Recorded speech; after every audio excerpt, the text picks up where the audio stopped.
একটু নিচে নিচে আসসালামু আলাইকুম আমার প্রিয় শিক্ষার্থী বৃন্দ, কেমন আছো তোমরা?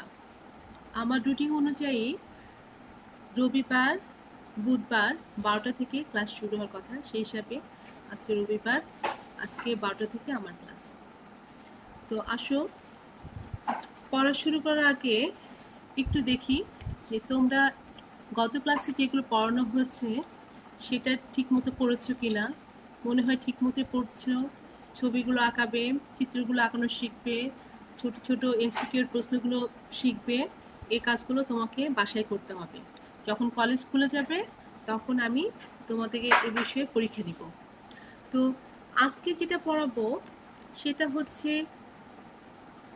ষষ্ঠ অধ্যায় আমরা করছি, সেটা হলো ব্রায়োফাইটা এবং টেরিডোফাইটা। তো আজকে পড়ার বিষয় হচ্ছে টেরিস উদ্ভিদের দৈহিক গঠন, অর্থাৎ টেরিস উদ্ভিদটা আমরা আজকে দেখব এটা কেমন দেখতে, এটা দৈহিক গঠন কেমন, আভ্যন্তরীণ গঠনটা কেমন সেটা দেখব। প্রথমে আমরা টেরিস উদ্ভিদটা দেখি কেমন দেখতে।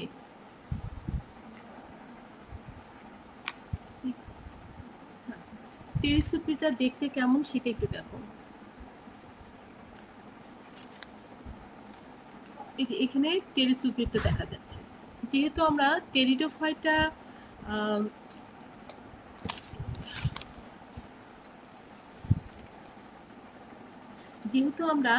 টেরিডোফাইটা উদ্ভিদ পড়ছি, মানে টেরিডোফাইটাটা পড়ছি, সেই হিসাবে আমরা টেরিস উদ্ভিদটা ছাড়াও আরও কিছু উদ্ভিদ তোমাদেরকে আমি দেখাচ্ছি।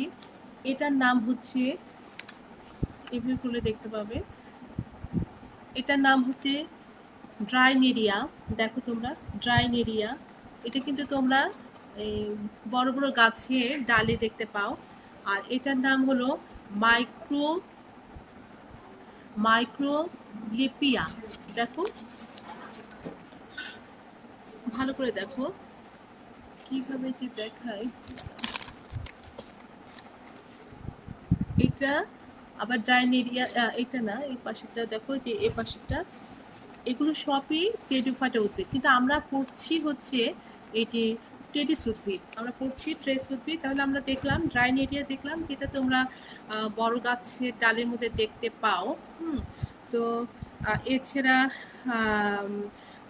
মাইক্রোলিপিয়া আছে, যেটাও তুমি হলো দেওয়ালের মধ্যে দেখো। টেরিস উদ্ভিদ দেখো, ট্রাইঅপটেরিস উদ্ভিদ দেখো। আমি এরকম টেরিডোফাইটা বিভাগের অনেকগুলো উদ্ভিদের চিত্র আমি তোমাদেরকে দেখালাম। হ্যাঁ, তোমরা আরো একবার ভালো করে দেখো।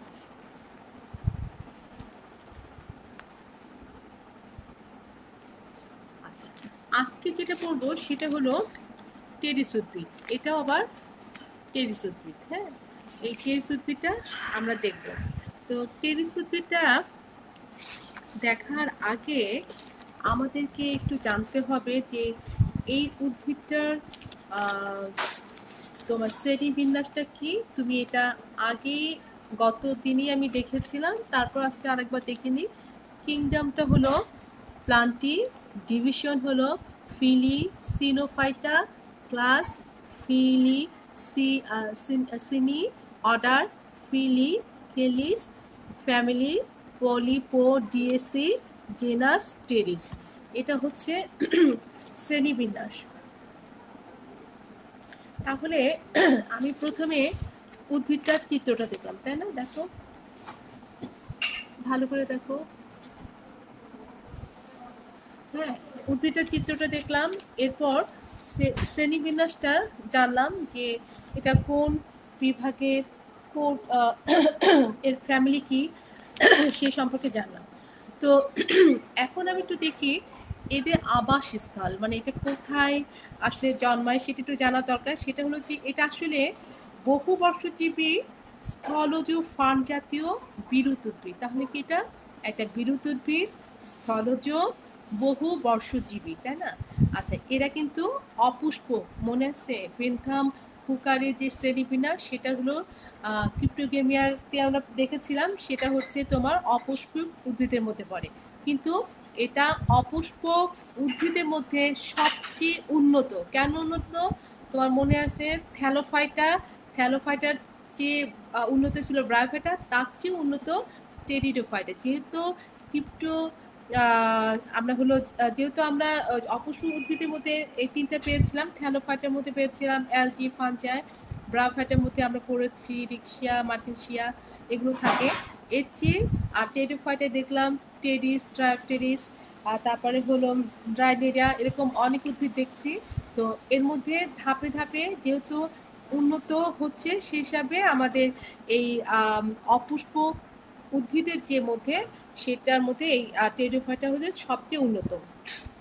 এই টেরিস উদ্ভিদটা তোমার গ্রীষ্মমণ্ডলীয় অঞ্চলে এদের জন্মাতে দেখা যায়। গ্রীষ্মমণ্ডলীয় যে অঞ্চল, সেখানে এরা পুরাতন যে প্রাচীর থাকে সে গাত্রে বৃক্ষের উপরে জন্মে। হ্যাঁ, একটা প্রাচীর গাত্রে বৃক্ষের উপরে জন্মে। তো প্রাচীর বৃক্ষের উপর জন্মে, দেখো এখানে এই ছবিটা দেখেছিলাম, এই গাছটা ড্রাইনেরিয়া, এটা কিন্তু দেখা যায় হলো গাছের উপরে জন্মে। ছবিটা আমার কাছে আছে দেখে আমি তোমাদের দেখালাম যে এরা গাছের উপর কিভাবে জন্মায়। আর আসলে আর টেরিস উদ্ভিদটা তোমার পুরাতন যে প্রাচীরের গায়ে জন্মে, সেটা তুমি আমাদের কলেজের যে ভিতর দিকে যে গেটটা ভোটের মধ্যে ঢুকে গিয়েছে, ওখানে কিন্তু আমি যে দেওয়ালটা আছে ওদিকে তাকালেই দেখবা যে অনেক টেরিস উদ্ভিদ জন্মে আছে। আমরা ওখান থেকে নিয়েও তোমাদেরকে ক্লাসে আমি পড়াই। যা হোক, পুরাতন প্রাচীরে যে গায়ে বৃক্ষের উপরে এরা জন্মায়, এরা কিন্তু স্যাঁতসেঁতে শীতল ছায়াযুক্ত স্থানে জন্মাতে ভালোবাসে। তবে টেরিস উদ্ভিদের কিছু প্রজাতি আছে যারা খোলা উন্মুক্ত অবস্থায়, অর্থাৎ হলো সরাসরি আলো রোদে আর কি জন্মাতে পছন্দ করে বলে এদেরকে আমরা সানফার্ন বলি। কাকে? এই টেরিস উদ্ভিদটা হচ্ছে, যেহেতু দেখা যায় যে এই টেরিসের কিছু প্রজাতি আছে, সব না কিছু প্রজাতি আছে যেটা খোলা উন্মুক্ত জায়গায়, অর্থাৎ সরাসরি তোমার রোদে জন্মাতে পছন্দ করে বলে এদেরকে আমরা আসলে বলে থাকি সানফার্ন। একটু বলি, সানফার্ন বলতে কি বোঝো, সানফার্ন কি? হ্যাঁ, এগুলো অনেক সময় কি হয় তোমার হলো যে সৃজনশীল প্রশ্নে কতে আসে। তো আমরা এই ছোটোখাটো যে জিনিসগুলো আমরা মানে পাবো, যেমন সানফার্ন কি, হ্যাঁ, আরও অনেক উদ্ভিদের সেদিন নাম আমি তোমাদেরকে দিয়েছিলাম, মনে আছে কিনা আমি জানি না। যেমন বৃক্ষফার্ন, বৃহত্তম বৃক্ষফার্নের নাম কি, তারপরে হর্সটেল এর নাম কি, ক্লাব মস কি, হ্যাঁ, গোল্ডেন, তারপর ফার্ন কি, এগুলো তোমরা এগুলো মনে করো। আচ্ছা, এগুলো তোমরা ছোটোখাটো যেগুলো পাবে সবগুলো কিন্তু ভালো করে পড়বে, যাতে আমার সৃজনশীলের ক আর খ উত্তর দেওয়া থেকে আমাদের যেন বাধা না আসে, আমরা যেন সব কিছু উত্তর দিতে পারি, সেভাবে বলবে। আচ্ছা, যা হোক, এরপর মনে করো বেশ কিছু প্রজাতি আছে, যেমন পুরাতন ভাঙা প্রাচীরের গায়ে অর্ধ বায়বীয় হিসাবে জন্মে থাকে। যেমন টেরিস ভিটাটা বলে একটা প্রজাতি আছে, যেটাকে দেখা যায় যে এরা হলো পুরাতন ভাঙা প্রাচীরের যে গায়ে থাকে সেখানে অর্ধ বায়বীয় হিসাবে জন্মে থাকে।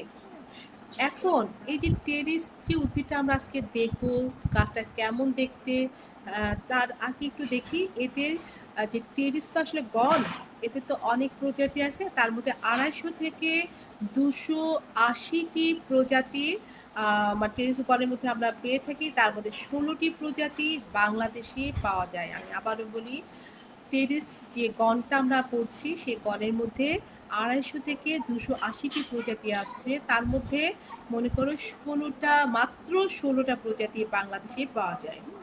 এই বাংলাদেশে তাহলে কি হয়, 16টা প্রজাতি পাওয়া যায়। তাহলে এখন যেটা দেখব সেটা হলো যে এই যে টেরিস উদ্ভিদটা দেখা যাচ্ছে, একটু দেখো, আগের ছবিটা দেখো, কারণ আমি পড়ানোর সময় কি করব, আমার কাছে নিয়ে চলে আসবো, হ্যাঁ, তখন তো দেখতে পাবে না ঠিক মতো। যেমন এই গাছটার আমরা আজকে যেটা দেখবো, টেরিস উদ্ভিদের বাহ্যিক যে গঠনটা, সেটা একটু দেখি। এটা কিন্তু বোর্ডে প্রশ্ন থাকে বাহ্যিক গঠনটা, সেই জন্য আমাদেরকে এটা জানতে হবে। যেমন এই টেরেসের মূল দেহ স্প্রোফাইট বা রেণুধর। আমি বলেছি যে এই যে গাছটা দেখা যাচ্ছে না, এটার হলো মূল দেহটা হলো স্প্রোফাইট বা রেণুধর। এটি ডিপ্লয়েড ও হোমোস্পোরাস। হোমোস্পোরাস মানে স্পোরগুলো সব সম আকৃতির, হোমোস্পোরাস। এদের দেহটাকে তোমার মূল, কাণ্ড ও পাতায় ভাগ করা যায়। তাহলে একটু দেখি মূলটা কোথায়। আমি কিন্তু পড়াতে গেলে দেখাতে গেলে কাছে আনতে হবে, এই জন্য হয়তো তোমাদের ছবিটা দেখতে অসুবিধা হতে পারে। যেহেতু মূল এই যে রাইজোম, এটা কিন্তু রূপান্তরিত কাণ্ড, রাইজোম কাণ্ড, আর এটা পাতা। আমি আবারও দেখাই, দেখো এটা মূল, এটা হলো রাইজোম, একটা পাতা, ঠিক আছে। তাহলে আমি আবারও দেখাই যে এটাকে আসলে এই হোমোস্পোরাস এই দেহটাকে মানে এই টেরেস উদ্ভিদটাকে কি করা যায়, মূল, কাণ্ড, পাতায় ভাগ করা যায়। এখন প্রথমে আমি একটু দেখি যে সম্পূর্ণ উদ্ভিদে কোনটাকে কি বলে। দেখো পাতার যে একটা পুরো এই অংশটাকে আমরা বললাম ফ্রন্ট, এটাকে বলা হয় ফ্রন্ট। আর হচ্ছে এই পাতার এক একটা অংশ, মানে একটা পাতা দেখো না, এটা যৌগিক পক্ষল। এই পাতাটাকে এক একটা পত্রকে আমরা বলছি পিনা, এটাকে বলা হয় পিনা। তাহলে এটা পিনা, হ্যাঁ, কাছ থেকে দেখতে পেলে ভালো হতো। আচ্ছা, এটার নিচে দেখো রাইজোম, রূপান্তরিত কাণ্ড, তার নিচে আছে মূল। নিচে দেখো মূল, এটা রাইজোম, রূপান্তরিত কাণ্ড। আর দেখবা যে একেবারে কুকুরের লেজের মতো কিছু কচি পাতা একেবারে মানে কি বলবো, কুণ্ডলিত হয়ে থাকে, যেটাকে বলা হয় সার্সিনেট ভার্নিশন। দেখো যে সার্সিনেট ভার্নিশন। আর এটা হচ্ছে মূল, ঠিক আছে, মূল। তারপরে এটাকে বলা হয় শল্কপত্র, মানে এই যে রাইজম থাকে না, ওখানে কতগুলো দেখবা পাতা থাকবে, শুকনো পাতার মতো। আমি দেখাচ্ছি, এটাকে বলা হচ্ছে এই যে,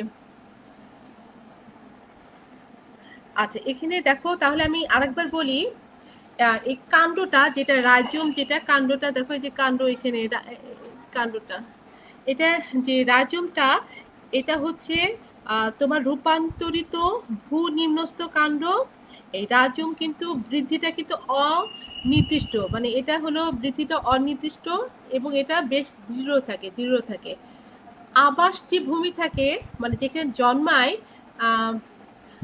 যেখানে জন্মায় তার কয়েক সেন্টিমিটার নিচে কিন্তু এটা জন্মে থাকে। রাইজোম কখনো কখনো আংশিক খাড়াভাবে অবস্থান করে। রাইজোম কখনো কখনো কি করে, আংশিক খাড়াভাবে অবস্থান করে।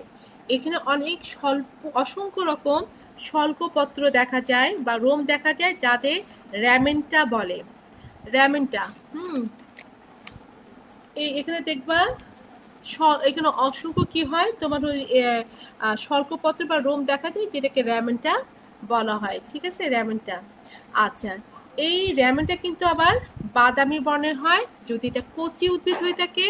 তাহলে এই যে রাজমের কাছাকাছি এখানে আর কি তোমার র্যামেন্টা দেখা যায়। এখানে বয়স্ক র্যামেন্টা বাদামি বর্ণের হয়, নবীন আর কচি যে অবস্থা, এটা সবুজ থাকে। এবার আসো মূলটা দেখি, দেখো মূলটা কোথায়, এই যে মূল। এই মূলটা হলো রাইজোমের নিম্নতলে থেকে গুচ্ছ আকারে এই অস্থানিক মূলটা উৎপন্ন হয়।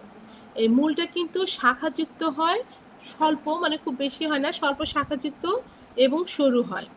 এখন আসো আমরা পাতাটা দেখি। এই দেখো পাতা, আমি পাতাতে বলেছিলাম যে এইটুকু অংশকে ফ্রন্ট বলি, ফ্রন্ট।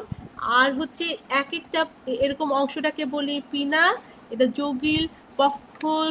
যৌগিক পত্র। আর এই মাঝখানে তোমার একটা ডালের মতো গিয়েছে, যার চারদিকে আবৃত হয়ে এই পিনাগুলো থাকে, এটাকে র্যাকিস বলি, হ্যাঁ। আর হচ্ছে এদিকে র্যাকিস বলে থাকি, একটু কাছে আনলে হয়তো বুঝতে পারবে ফ্রন্ট কোনটা। ফ্রন্ট দেখা যাচ্ছে, পিনা দেখা যাচ্ছে, র্যাকিস হচ্ছে এই যে একটা সোজা যে কাণ্ড একটা ইয়ের মধ্যে উঠে গেছে, ওটা র্যাকিস বলে। আচ্ছা, তাহলে পাতাটা একটু তোমরা খেয়াল করো, পাতা সম্পর্কে বলি। পাতা আসলে এটা চিরসবুজ পক্ষল যৌগিক হয়ে থাকে। কচি যে কচি টেরেস উদ্ভিদে যে প্রাথমিক পাতা সেটা সরল থাকে, পরে এটা কি হয় অনেক সময় নষ্ট হয়ে যায় এবং পরে এটা যৌগিক পক্ষ যৌগিক পাতায় সৃষ্টি করে। হ্যাঁ, এটা সৃষ্টি প্রথম দিকে সরল থাকে, পরবর্তী সময় এরকম হয়ে থাকে। আর এই কচি পাতা যদি কুণ্ডলিত বিন্যাস দেখা যায় যখন, তখন এটাকে সার্সিনেট ভার্নিশন বলে। কোনটা সার্সিনেট ভার্নিশন? এই দেখো দেখা যাচ্ছে, হ্যাঁ, সার্সিনেট ভার্নিশন। এটা হচ্ছে যদি কচি পাতা কুণ্ডলিত বিন্যাসের যে মুকুলপত্র বিন্যাস থাকে, মানে কুণ্ডলিত কচি পাতাটা, তখন এটাকে আমরা সার্সিনেট ভার্নিশন বলি। মুকুল অবস্থায় পাতা তোমার মনে করো আস্তে আস্তে এটা ভার্নিশন, এই যে মানে অনেকটা দেখতে একদম কুচি পাতা যদি দেখো, দেখবা যে একেবারে কুকুরের লেজের মতো একদম বাঁকা থাকে। এটাই পরবর্তী সময় আস্তে আস্তে এরকম একটা যখন পরিণত হয় তখন এরকম পাতা হয়ে যায় আর কি। আচ্ছা, এই যৌগিক যে পাতাগুলো দেখছো, পক্ষ যৌগিক পাতা, এদের এক একটা খণ্ডকে পিনা বলি। পিনা কোনটাকে বলতেছে? দেখো এই যে পিনা, পিনা, পিনা। হ্যাঁ, তাহলে পিনাটা কি? যৌগিক পাতার প্রতিটি তোমার খণ্ডকে আমরা পিনা বলছি। প্রতিটা পিনা কিন্তু অবৃন্তক, মানে এটা বৃন্ত দেখা যায় না, অবৃন্তক, সরু লম্বাটে এবং কিনারা থাকে মসৃণ। কোনো কিনারা দেখো একদম মসৃণ না, এই কিনারা কিন্তু একেবারেই মসৃণ থাকে। এদের মনে করো শীর্ষে যে পিনা সর্বাধিক লম্বা হয়ে থাকে, আর আস্তে আস্তে এগুলো বিভিন্ন আকৃতির পার্থক্য দেখা যেতে থাকে। আর এতে সোরাস দেখো, পিনার উল্টা দিকে সোরাস দেখা যায়, সোরাস দেখা যায়। এটার আমার একটা ছবি আছে, সেটা আমি একটু দেখাই। দেখো, এই দেখো সোরাস উল্টা দিকে, এটাকে সোরাস বলে, ঠিক আছে? এটা উল্টা দিকে দেখো কেমন সোরাসগুলো, এরা উভয় কিনারে অবিচ্ছিন্ন রৈখিক সোরাই দেখা যাচ্ছে। সোরাস বহনকারী এই পাতাটাকে আমরা বলবো স্পোরোফিল। সোরাই দেখো যে চারদিকে ব্রাউন যেটা, আর সোরাই বহনকারী এই পাতাটাকে আমরা কি বলবো? স্পোরোফিল বা রেণু পত্র বলবো। পিনা যে অক্ষে যুক্ত থাকে তাকে র্যাকিস বলবো। র্যাকিস কোনটা? র্যাকিস হচ্ছে, দেখো এবার দেখা যাচ্ছে হাতের মধ্যে, হ্যাঁ, র্যাকিস বলে এটাকে। কোনটাকে র্যাকিস বলে? যদি পিনা যে অক্ষে যুক্ত থাকে তাকে র্যাকিস বলে। আর র্যাকিসের নিচের দিকে যে কচি পাতাতেও কিন্তু র্যামেনটা থাকে, ঠিক আছে? র্যাকিসের নিচের দিকে এবং কচি পাতাতেও র্যামেনটা দেখা যায়। এটা গেল আমার যে টেরেস উদ্ভিদটা পড়াচ্ছি তার বাহ্যিক গঠন। তো তুমি যেটা করবা সেটা হলো চিত্র শিখবে আর হচ্ছে এই বাহ্যিক গঠনের বর্ণনা করবে। আজকে আমরা টেরেস উদ্ভিদের যে উদ্ভিদটা সম্পর্কে আমরা জানতে চাচ্ছি যে এটা কোনটাকে কি বলে। এটার নামগুলো কিন্তু অবশ্যই তোমাকে জানা থাকতে হবে। কোনটা পিনা বলে, মনে করো মাঝখানে যে তোমার একটা কচি কাণ্ডের মতো গেল, এটাকে র্যাকিস বলে। আর হচ্ছে সার্সিনেট ভার্নিশন বলে, যেটা যে মানে কুণ্ডলিত হয়ে থাকে যে কচি পাতাটা মূল থাকে, এটা রাজযন্ত্রে রূপান্তরিত কাণ্ড, আর এটাকে ফ্রন্ট বলে। এটা উল্টা দিকে আমরা সোরাস দেখতে পাই। কোথায় গেল? আচ্ছা, ওটা তো আমি দেখিয়েছি তোমাদেরকে, সোরাস। আচ্ছা, এটা সোরাস, হ্যাঁ, ঠিক আছে। এই হচ্ছে আমার বাহ্যিক গঠন। এখন আরেকটু যেহেতু আমরা পরিচয়টা দেখছি, তো তো এর মধ্যে আমরা এখন এদের আভ্যন্তরীণ গঠনটা একটু দেখবো। আভ্যন্তরীণ গঠনটা কিরকম? আমার এখানে একটা চিত্র আছে। যদি মনে করো তুমি রাইজোমটাকে প্রস্তুচ্ছেদ করো, তাহলে তুমি এরকম একটা অংশ দেখতে পাবে। রাইজোমটাকে যদি প্রস্তুচ্ছেদ করো তাহলে এরকম একটা অংশ দেখতে পাবে। অর্থাৎ রাইজোমের কাণ্ডটাকে যদি প্রস্তুচ্ছেদ করি, তাহলে সবচেয়ে বাইরে তুমি কিউটিকল যুক্ত এপিডার্মিস অর্থাৎ বহিত্বক দেখতে পাবে। সবচেয়ে বাইরে কিউটিকল যুক্ত এপিডার্মিস দেখা যাবে। এক স্তর বিশিষ্ট প্যারেনকাইমা তোমার কোষ দিয়ে এরা গঠিত। বহিত্বকের নিচের দিকে দেখো দুই স্তর স্ক্লেনকাইমা দিয়ে গঠিত। এখানে কি স্ক্লেনকাইমা আছে? কোনটাকে একটু একটু দেখো, এটা এপিডার্মিস, এটা হচ্ছে এপিডার্মিস, এটা হচ্ছে স্ক্লেনকাইমা, হ্যাঁ, স্ক্লেনকাইমা। আর এটা ফ্লোয়েম, নিচে ফ্লোয়েম আর জাইলেম দেখা যাচ্ছে, ঠিক আছে? আমি আবার একটু দেখাই। তোমার রাইজোমটাকে যদি তুমি প্রস্তুচ্ছেদ করো, করো তাহলে সবচেয়ে বাইরে কিউটিকল যুক্ত এপিডার্মিস দেখবা। এটি এক স্তর বিশিষ্ট প্যারেনকাইমা কোষ দিয়ে গঠিত। বহিঃত্বকের নিচের দিকে তুমি স্ক্লেনকাইমা দেখতে পাচ্ছ, যেটা হাইপোডার্মিস বলা হচ্ছে। এই এর নিচের দিকে প্যারেনকাইমা দিয়ে গঠিত কোষগুলো সাধারণত কর্টেক্স, এটাকে হাইড্রোসেন্ট্রিক ভাস্কুলার বান্ডল বলা হতো। হাইড্রোসেন্ট্রিক ভাস্কুলার বান্ডল, হ্যাঁ, এটা আসলে হাইড্রোসেন্ট্রিক ভাস্কুলার বান্ডলটা কি, এটা জাইলেম কেন্দ্রিক। অর্থাৎ আমরা যখন ভাস্কুলার বান্ডলটা পড়বো এরপরে আস্তে আস্তে আমরা তোমার যে টিস্যু তন্ত্রে চলে যাব, তখন কিন্তু ভাস্কুলার বান্ডল আমাদের ভালো করে পড়তে হবে। তখন আমরা দেখব হাইড্রোসেন্ট্রিক ভাস্কুলার বান্ডলটা কি। এখন আপাতত জেনে রাখো জাইলেম কেন্দ্রিক, মানে ভিতর থেকে জাইলেমটা থাকে, হ্যাঁ, জাইলেমকে কেন্দ্র করে তোমার ফ্লোয়েমগুলো থাকে। আর পাতা, এখানে পাতাটা প্রস্তুতছেদ নেই যেহেতু, সেহেতু আমরা এটা যদি ল্যাবে থাকলে হয়তো বা পাতাটাকে আমরা প্রস্তুত করে দেখতে পারতাম মাইক্রোস্কোপে। এখন এটা সম্ভব না। তো আপাতত একটু পাতাটাকে যদি আমরা আভ্যন্তরীণ গঠনগুলো দেখি তাহলে কিরকম দেখতে পাবো। সেখানে র্যাকিস ও পিনা মিলিয়ে আসলে তো তোমার হয়, পাতাটা গঠিত র্যাকিস থাকে আর পিনা থাকে, তাই না? তাই থাকে, হ্যাঁ। কোথায় এই যে পিনা, এটাকে বলতেছি পিনা, আর মাঝখানে যেটা সেটা র্যাকিস। তাহলে র্যাকিস আর পিনা মিলে আসলে পাতা, এটা অন্তর্গঠনে দেখা যায় র্যাকিসটা কিরকম প্রস্তুত। সে যদি করো তাহলে অ্যাপিডার্মিস দেখা যাবে, এর নিচে স্ক্লেনকাইমা কোষ দিয়ে গঠিত হাইপোডার্মিস দেখা যাবে। র্যাকিসে বহুস্তর বিশিষ্ট তুমি সাধারণ যে কর্টেক্স দেখতে পাবে। এছাড়া এতে পরিবহন টিস্যুটা অশ্বক্ষুর আকৃতির হয়ে থাকে।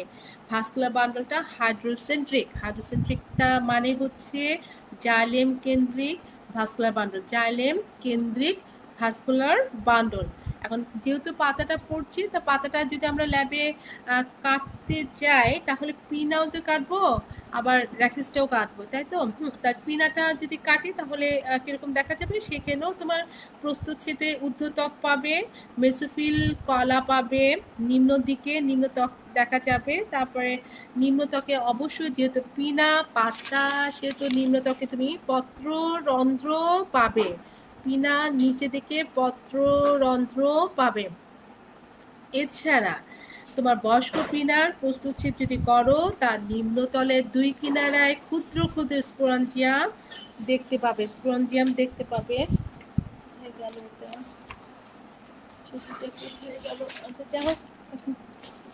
আচ্ছা, তাহলে আমরা কি বললাম যে তোমার হলো, এই দেখো, যদি বয়স্ক পাতা হয় তাহলে তো তুমি এরকম পাবে, তাই না? হ্যাঁ, পিনার যদি বয়স্ক পাতা হয় তাহলে তুমি এই যে যখনই কাটবে তখন স্পোরেঞ্জিয়াম দেখতে পাবে। স্পোরেঞ্জিয়াম গুচ্ছকে সোরাস বলা হয়। স্পোরেঞ্জিয়ামের যে গুচ্ছ থাকে ওটাকে সোরাস বলা হয়। আমি আবারও বলি, পাতা যদি অন্তর্গঠন করি তাহলে আমরা র্যাকিসটাকে অন্তর্গঠন করতে হবে, পিনাটাকেও অন্তর্গঠন করতে হবে। তো র্যাকিসটাকে যদি অন্তর্গঠন করি তাহলে কি পাই একটু জেনেছি। পিনাটাকে বললাম যে এখানে ঊর্ধ্বত্বক থাকবে, মেসোফিল কোষ থাকবে, নিম্নত্বকে তোমার হলো পত্ররন্ধ্র দেখা যাবে, যেহেতু এটা পত্রক। তারপরে বয়স্ক পিনার ব্যবস্থা, আমরা যদি এরকম বয়স্ক পিনারটাকে আমরা প্রস্তুতছেদ করি তাহলে আমরা নিম্নতলের দুই কিনারা দুদিকে কিন্তু ক্ষুদ্র ক্ষুদ্র স্পোরেঞ্জিয়াম দেখতে পাবো। স্পোরেঞ্জিয়াম গুচ্ছকে সোরাস বলে। স্পোরেঞ্জিয়াম গুচ্ছকে কি বলে? সোরাস বলে। পিনার যে টিস্যু থাকে সেখানে স্পোরেঞ্জিয়াম সৃষ্টি হয়, যাকে আমরা অমরা বলবো বা প্লাসেন্টা বলবো। সোরাসগুলো অবশ্যই বাদামি বর্ণের, দেখো ছবিতে কি বাদামি বর্ণ দেখা যাচ্ছে। সোরাসটা অবশ্যই বাদামি বর্ণের। পিনার কিনারায় যে কোষস্থতে সোরাস ঢাকা থাকে সেটাকে আমরা পরবর্তী দেখবো ফলস এন্ডোসিয়াম বা মেকি এন্ডোসিয়াম।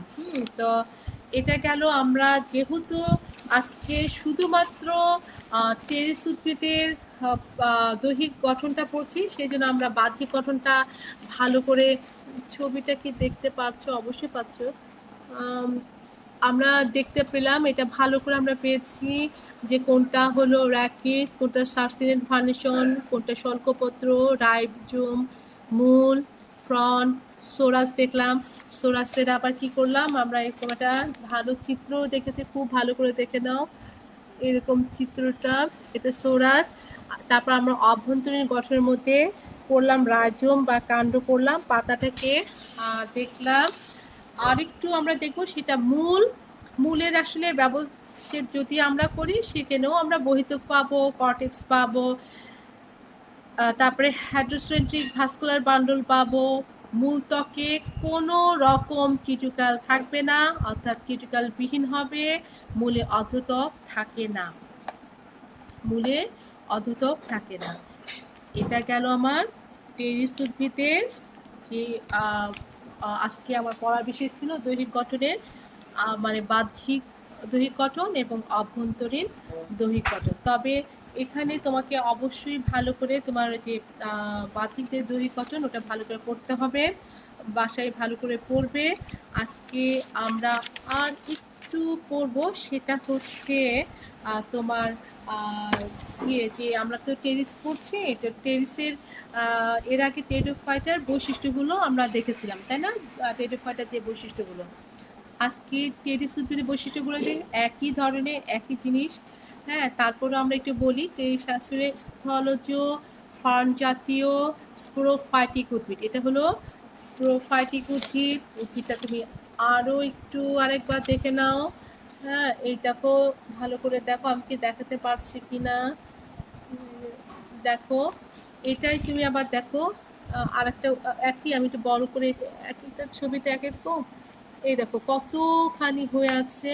হ্যাঁ, এই টেরিস উদ্ভিদটা, তাহলে টেরিস উদ্ভিদটা স্থলজ ফার্ন জাতীয় স্পোরোফাইটিক উদ্ভিদেরা, এদের দেহটাকে আমরা কি করলাম, মূল, কাণ্ড আর পাতায় বিভক্ত করতে পেরেছি। ব্রায়োফাইটাকে কি তা পেরেছিলাম? পাইনি। সেখানে থ্যালয়েড প্রকৃতি ছিল। শুধু বাসায় উদ্ভিদের যে মস উদ্ভিদগুলো, ওদেরকে আমরা তোমার কাণ্ড, তারপর হলো কাণ্ড, পাতা দেখেছিলাম, কিন্তু ওখানে মূল ছিল না, ওখানে ছিল তোমার কি যেন রাইজোট ছিল, এখানে মূল পাচ্ছি। তাহলে আমি আরেকটু ভালো করে দেখি টেরিস উদ্ভিদটা তাহলে কিরকম। তুমি বলবা স্থলজ ফার্ন জাতীয় স্পোরোফাইটিক উদ্ভিদ, এদের দেহ মূল, কাণ্ড, পাতায় ভাগ করা যায়। এদের কাণ্ড রাইজোম রূপান্তরিত হয়। এটা রূপান্তরিত কাণ্ড আসলে রাইজোম র্যামেন্টা দিয়ে আচ্ছাদিত থাকে, র্যামেন্টা দিয়ে কিন্তু আচ্ছাদিত থাকে, র্যামেন্টা দিয়ে যেখানে থাকে মূলটা, র্যামেন্টা দিয়ে আচ্ছাদিত থাকে। এখানে ভালো করে দেখো, র্যামেন্টা দ্বারা আচ্ছাদিত থাকে। এদের হচ্ছে পাতাটা যৌগিক, পক্ষযৌগিক আর কি যৌগিক, কচি অবস্থায় কুণ্ডলিত থাকে। কচি অবস্থায় দেখেছো না, এদের কুণ্ডলিত থাকে, যে কুণ্ডলিত হয়ে আছে। আমি আমার হাতটা ঠিক মতো আছে কিনা, হ্যাঁ কুণ্ডলিত হয়ে আছে। এই কচি কুণ্ডলিত স্পোরাঞ্জিয়া একত্রিত হয়ে পত্রকে কিনারায় সোরাস গঠন করে থাকে। আবার বলি, স্পোরাঞ্জিয়া একত্রিত হয়ে পত্রকের কিনারায় সোরাস গঠন করে থাকে। স্পোরাঞ্জিয়াম কিন্তু মেকি অ্যান্ড্রোসিয়াম দিয়ে ঢাকা থাকে, আর প্রোথেলাস সবুজ বর্ণের হয়। প্রোথেলাসটা আমরা যখন জনন পদ্ধতি পরের ক্লাসে পড়বো তখন প্রোথেলাসটা দেখবো, ওটার চিত্রটাও দেখবো। এরা হলো হৃৎপিণ্ডাকার আর সহবাসী। আমি যেটা দেখালাম সেটা আসলে তোমার টেরিডোফাইটার বৈশিষ্ট্য আলাদা করে, কখনো টেরিসের বৈশিষ্ট্য এবং টেরিডোফাইটার বৈশিষ্ট্য একই রকম। তো এগুলো ভালো করে পড়বে, তারপরে শ্রেণীবিন্যাস পড়বে। তাহলে একটু প্রশ্নটা লিখে নাও, অথবা আমি তোমাদেরকে এই প্রশ্নগুলো আমি দিয়ে দিব, তোমরা তখন পাবে। যেমন টেরিডোফাইটের শ্রেণীবিন্যাস, টেরিসের শ্রেণীবিন্যাসটা পড়বে, টেরিসের হলো বৈশিষ্ট্যগুলো পড়বে। তারপরে এদের আভ্যন্তরীণের চেয়েও বেশি ইম্পর্টেন্ট হচ্ছে বাহ্যিক যে বৈশিষ্ট্যটা, ওটা পড়বে। মনে রাখবে যে সব সময় যে একই ধরনের প্রশ্ন বোর্ডে আসবে তা কিন্তু না, কোনো সময় এই প্রশ্নগুলো চলে আসে, যেমন আভ্যন্তরীণ যে বৈশিষ্ট্য চলে আসতে পারে, সুতরাং এটা পড়বে। আচ্ছা, তো আমরা তো আসলে শ্রেণীকক্ষেই বেশিরভাগ সিলেবাসের বেশিরভাগ চ্যাপ্টারগুলো কিন্তু শেষ করে ফেলেছিলাম। তোমাদের মনে আছে কি না প্রথম অধ্যায়, তারপর দ্বিতীয় অধ্যায় যে কোষ বিভাজন, কোষ রসায়নের মধ্যে কার্বোহাইড্রেট শেষ হয়ে গিয়েছিল, উদ্ভিদ শরীরতত্ত্ব শেষ, তারপরে তোমার উদ্ভিদ প্রজনন শেষ, 10ম অধ্যায়। 9ম অধ্যায় উদ্ভিদ শরীরতত্ত্ব, যেটা ওটাও শেষ। তারপর 11শ অধ্যায় জীব প্রযুক্তি শেষ। সবই প্রায় আমি কিন্তু ফার্স্ট ইয়ারেই সবসময় বেশি করে বইয়ের বেশি অংশ পড়িয়ে ফেলি, এই কারণেই যাতে সেকেন্ড ইয়ারে উঠে অল্প কিছু পড়তে পারি এবং বেশি করে লিখতে পারি, এবং বারবার যেন লিখে লিখে আমরা এগুলো আয়ত্ত করে ফেলতে পারি। এটাই আমার আসলে মূল উদ্দেশ্য, যার জন্য আমি তোমাদের জীব প্রযুক্তি, উদ্ভিদ প্রজনন, উদ্ভিদ শারীরতত্ত্ব, তারপরে তোমার কোষ রসায়ন, কোষ বিভাজন, এগুলো শেষ হয়ে গিয়েছে। এখন আর আমি ওই সব আর পড়াবো না, কারণ আমাকে বাকিগুলো শেষ করে তারপর কিন্তু আমি আবার যদি মনে করি তাহলে যেগুলো পড়ানো হয়নি সেগুলো পড়িয়ে যদি মনে করি ওখান থেকে পড়াবো। যা হোক, তার আগে আমি আশা করি আমাদের কলেজ খুলে যাবে, আমরা কলেজে আবার দেখা হবে। তো আজকে এটুকু থাকুক, আর আমি তোমাদের প্রশ্নগুলো দিব, তোমরা পাবে। আমার একটু প্রশ্নগুলো দিয়ে দেবো। তো কেমন যাচ্ছে তোমাদের সেটা তো আমি জানতে পারছি না। যা হোক, তোমরা সবাই কি করবে, তোমরা কি করবা, ভালো করে পড়াশোনা করবে, রোজা রাখো, নামাজ পড়ো, হ্যাঁ, আর ভালো থাকবে, আমাদের জন্য দোয়া করবে, আমার জন্য দোয়া করবে। ক্লিং ক্লিং। আজকে এটুকু থাকুক। আমাদের খুব দেখতে ইচ্ছে করে, ক্লিং ক্লিং, খুব দেখতে ইচ্ছে করে, খুব কথা বলতে ইচ্ছে করে তোমাদের সাথে। কি করব, আমরা অপেক্ষা করছি, হয়তো মানে ভালো দিন চলে আসবে, আমরা আবার একসাথে থাকবো, একসাথে। Bye bye. আমার বাবাকে চিনেন?